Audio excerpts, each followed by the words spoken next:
The river boils with bodies, and a hippo mother pushes into the shallows with a calf tight to her flank.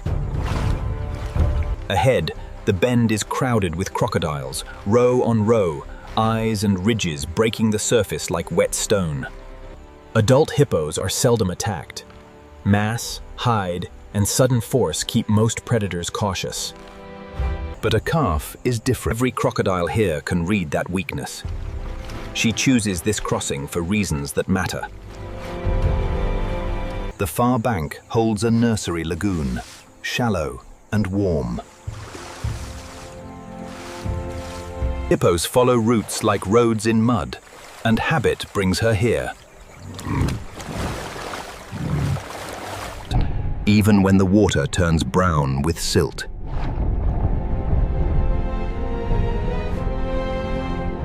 Crocodiles at the front rank slide aside. She uses her shoulders like a moving gate, swinging and shoving, cutting a narrow corridor.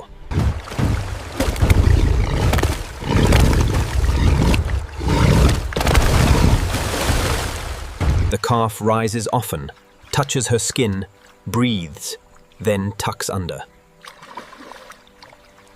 Bodies level, tails loaded, eyes forward.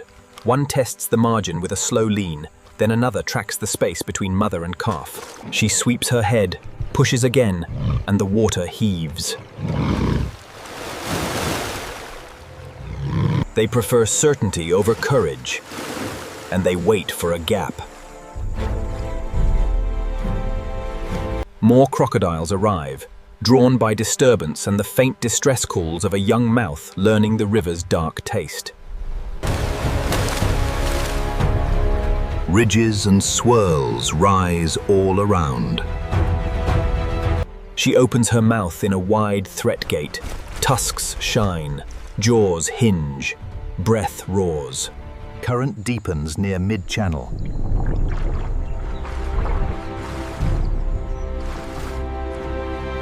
Now they change tactics. They aim for space, not flesh.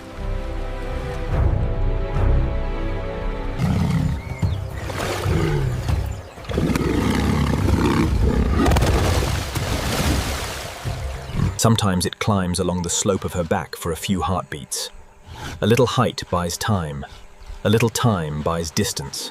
She bellows, drives forward, and opens water with her skull.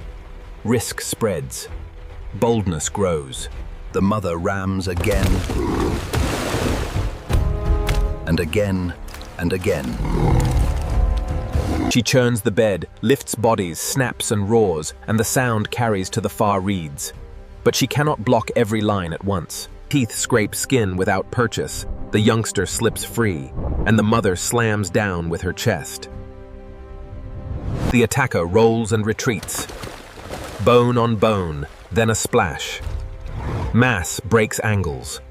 The line reforms. The second strike comes low and fast. The calf jerks, vanishes in a boil of silt, and the mother spins with explosive force. She bites a crocodile across the snout.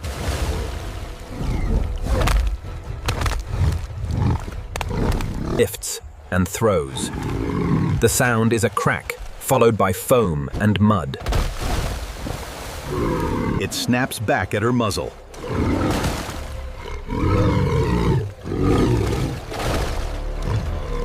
Bubbles rise, silence, then a gasp. The calf breaks the surface, alive. But a crocodile snaps on its front leg in a hard clamp. The mother lunges in a single heave. She grips the attacker behind the head where armor thins, and she bites. Pressure builds, skin splits, and the crocodile releases for one breath. The crocodiles press the pattern. It works. Separation. They use tight water and sheer weight to slow her turns and draw the calf away. For a breath, the youngster loses contact.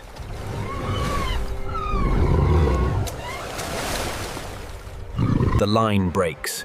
Teeth already set, and the river erupts into short, violent jolts.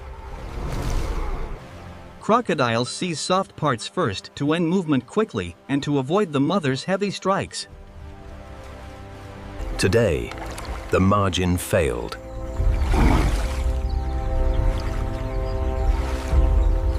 Here, power protects until a boundary collapses. The river offers no favor. Only current, numbers, and the narrow distance a mother can hold between danger and her young. The river tells the same lesson every day. A calf survives by staying close. Hippo cows keep newborns tight to the flank, nose to skin.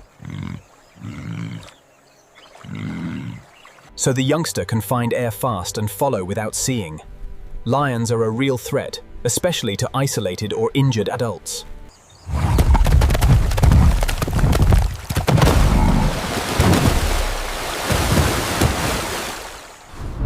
The answer is depth. A quick pivot and a direct drive into deep water end most attempts. In channels, mass and bite rule. Lions avoid the risk. Keep water within a few strides, avoid narrow ledges, and hold position in depth. This is how hippos shut down a pride's advance. Underwater is safety. Lions stop at the edge. They can swim, but they do not fight here. In deep water, claws lose grip, footing vanishes, and a lion's power turns to paddling. Their advantage is on firm ground, not in a channel that robs leverage with every kick. The hippos rule this domain. Any predator standing chest deep learns it quickly, hold the shore, or be driven from it. When rain fails, rivers fall into pieces. Pools pinch into beads on a string. Side channels vanish, clay pans harden at the edges and liquefy in the middle. Hippos gather in hundreds, pressed nose to rump in troughs of black mud. Breathing becomes an act of crowd management.